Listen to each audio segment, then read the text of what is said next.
Today on CityCast Denver, if there was only one car that embodied everything about Colorado, our love of the mountains, of toughing it, of tossing your overnight bag in the trunk and taking off out into the wilderness, what car would that be? Would it be a Subaru, like I know you're probably thinking right now? Or is some other car company king in Colorado? Today, our host Bree Davies is on with Subaru convert Anne-Marie Awad and Denver Post reporter Megan Ululani Boyenton, who has some true facts to share about our Subaru stereotype. Today is Thursday, May 11th. I'm Paul Caroli in for Bree Davies, and here's what Denver's talking about.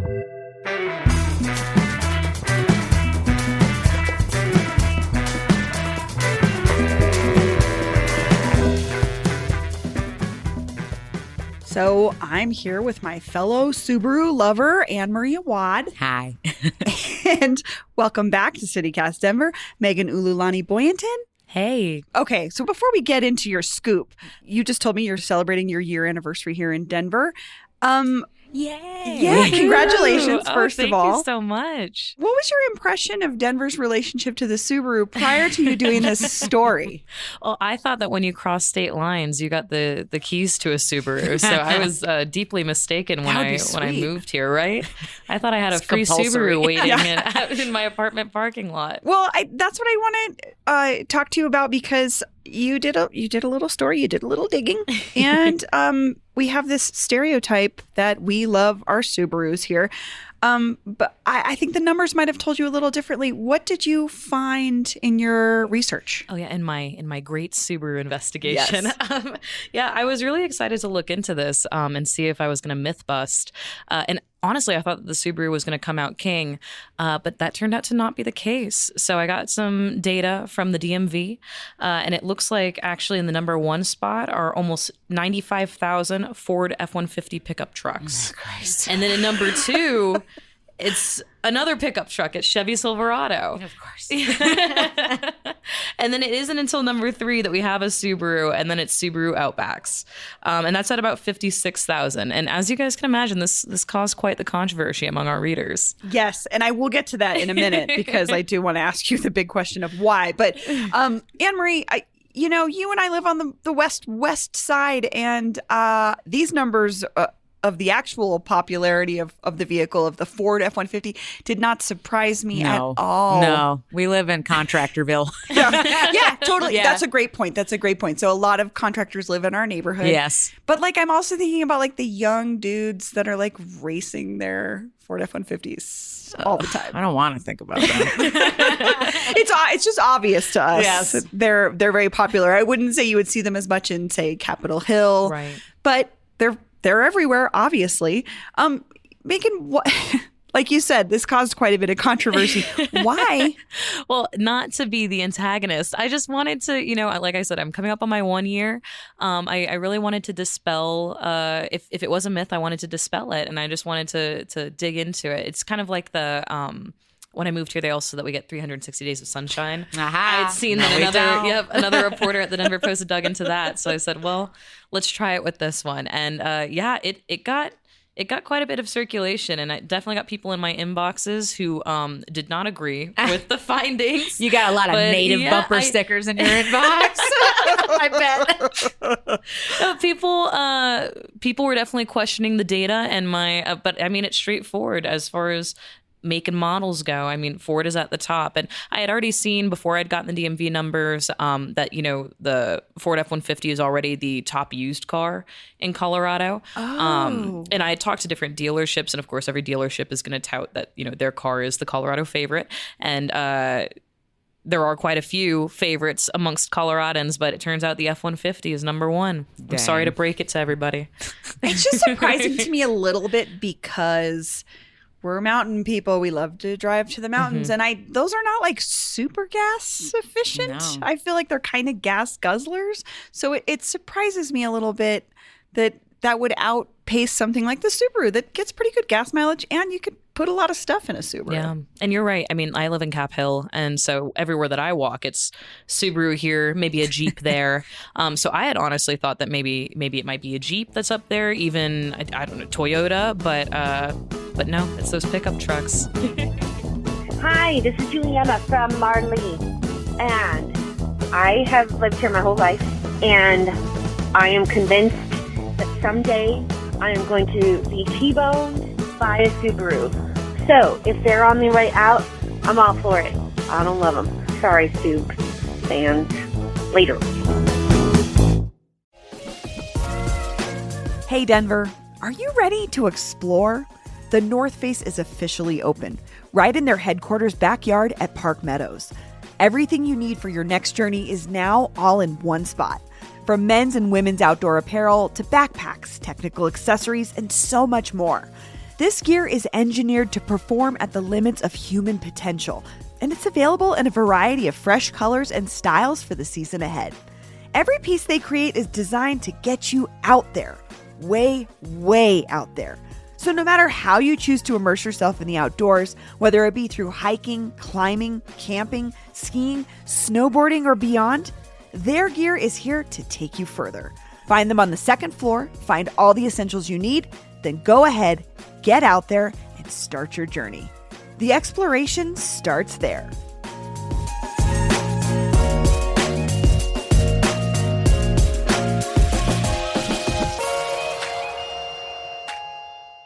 But Anne-Marie, you, like me, have a Subaru. And I know that you thought long and hard about this. And just tell us your Subaru story. How'd you get think here? that long and hard about it. I succumbed to peer pressure. It's funny. It's when I first moved to Colorado, I just had like a little Corolla, and my partner had a Honda Accord, and we lived in Greeley first.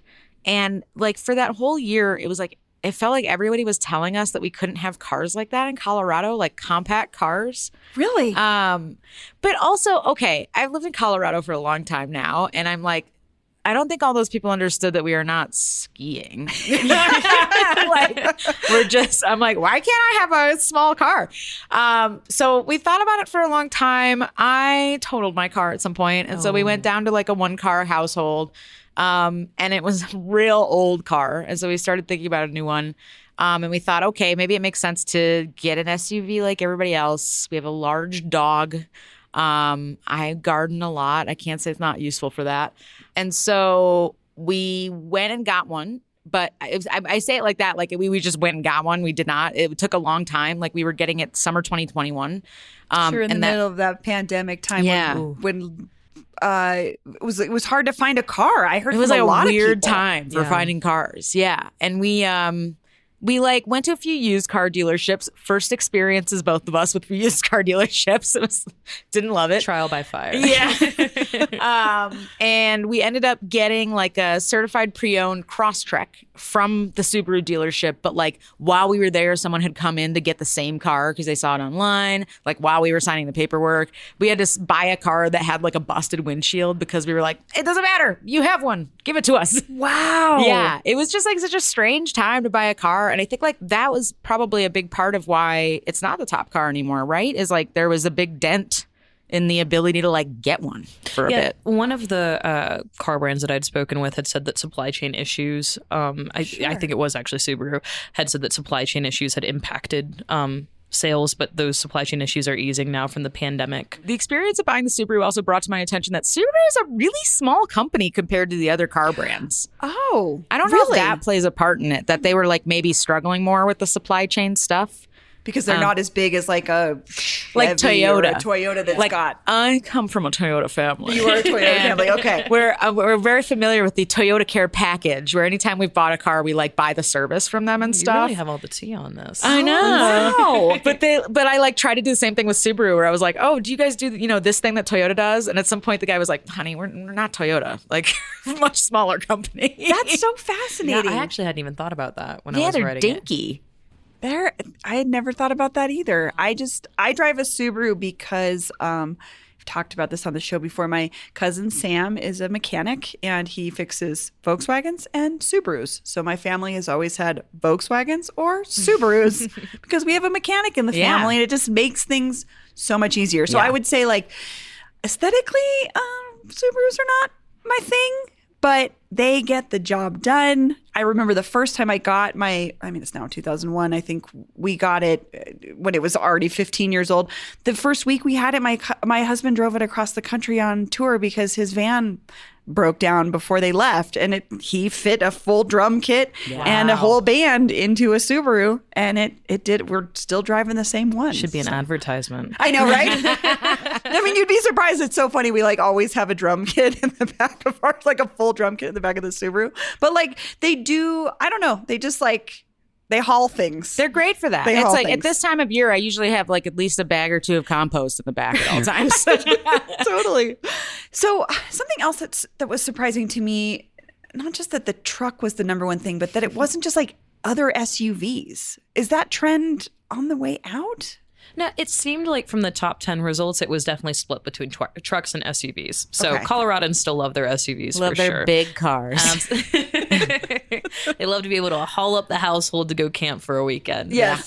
So no, SUVs are not on their way out, but trucks have definitely cemented their place in the Okay. rankings. Anne-Marie, did you think about SUV when you guys were debating? We struggled with it because I was like, I felt bad about going up to a bigger car for gas consumption purposes.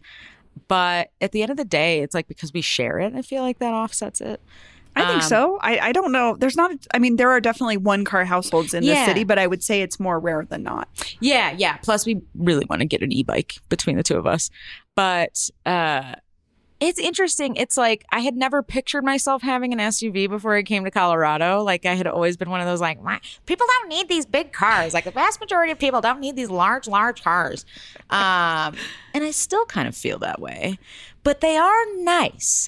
And you know what? It's funny. I pulled up to the Westward parking lot just now and I pulled into a space and the sign was like compact cars only. And I was like, oh no, should I pull out? And then I looked to my left and I looked to my right, all SUVs. Yeah. And I was like, there are no compact cars. No. they're gone. No, they're really not. That's a good point. To get back to the stereotype, I thought it was interesting that we are behind Connecticut, New Hampshire, Maine, and Vermont for Subaru ownership. What is that? I don't know. What does that evoke for either of you? Yeah, these Ben and Jerry states. That's exactly what I was thinking. East Coastal elite coming for Yeah. our Subarus. I was like, Bernie drives a Subaru, right? He absolutely Same does. thing. I was like, as a Bernie's got like the farmer- wood paneled Outback. It is, but you're making a great point. It's like it is this East Coast. Those are East Coast recognizable places, and we are so hardcore about being in the West. That is such a part of our narrative. So I just find it funny that we have that crossover. But it makes sense. They're coming I for our don't know. crown. We're not so special after all. That's really that's the truth of this story. Isn't this like when they found out that the native stickers aren't even made here? that they were made by a transplant who's Oh, making, yeah, that's right. who's making great money off of that. That's the real tea Right? right there. So, okay, the Subaru stereotype is something that people think a lot of outside of Colorado when they think about Colorado, but I think we've also sort of owned it a little bit. And I wonder do you think this data is going to change that narrative at all? Probably not. I don't think. I mean, based on your responses you got, I would guess probably and not. people still say that we get 360 days of sun too. So I think there are some things that just stay within the state's culture. Yeah, I could see that. I mean, it's top 3. okay. It's up there. That's true. I think I fully bought into a brand, and I'll admit that. I totally. I used to drive around with my friend in her cross truck, and every time I'd just be like, man, I just really like this car. It's just so nice. That's it. That was you my know whole what? decision making. No, but what I was going to ask you is, I don't know, you wouldn't have had this experience, Megan, but Anne-Marie, have you ever had one of those wrong Subaru experiences where you get up to it and then you're like, wait, nope, this isn't it. The best part is when someone's in it. that's what happened to me. My husband was picking me up somewhere and I just walked out, got into the green Subaru Outback, looked over, sat down, looked over at the leg of the driver, and I was like, that's not my husband's leg. And I looked up and I was like, ah! And he was like, oh, and I got back out and I was like, oh my God. He was super cool about it, but it was just like, thank God that didn't end in something crazy dangerous. Yep, one of my sources for the story. He owns a baby blue Crosstrek, and he says that happens to him all the time when he's in a Safeway or a King Soopers parking lot. And I will say, my roommate just put a down payment on a baby blue Subaru Crosstrek. So the legend lives on.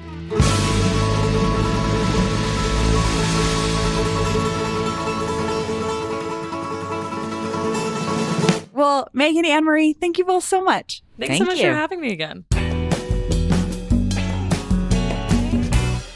And here's what else Denverites are talking about. Hail damage. And I hate to tell you, but even the Subarus aren't safe. Our very own Hey Denver newsletter editor, Peyton Garcia, reported hail the size of limes falling over Erie in the north suburbs on Tuesday night. And we're entering that time of year when a surprise late afternoon hailstorm is not uncommon here in Denver. So consider yourself warned.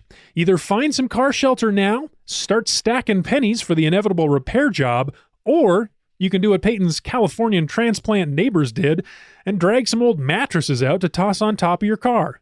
Meanwhile, the number of migrants arriving in Denver from South and Central America is on the rise again, according to a report from Denverite. Advocacy groups say that all the city's shelters are full, so they're setting up a temporary shelter at the 5th Street Garage on Auraria campus. But we're seeing more than 200 migrants arrive per day since last week. It's the first major uptick since the last wave of thousands of migrants back in December. But this one comes with an extra challenge. A Trump-era border restriction called Title 42 is set to expire today, and that means Denver's losing access to some of the pandemic-related emergency funding we were using to support migrants. Colorado Newsline reports that Mayor Michael Hancock and Governor Jared Polis have already reached out to the federal government for more support. And finally, the Nuggets play tonight. Game 6 versus the Phoenix Suns. If they win, they move on. Go Nugs. Boo Phoenix. Terrible city. I've always said that. Awful. Not one good thing about it. And that's all for today here on CityCast Denver.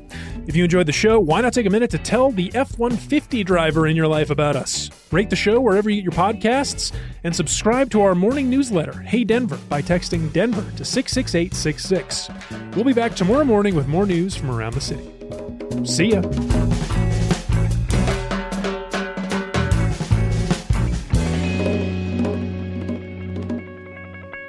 The logo of the Subaru is a representation of a constellation, the Pleiades.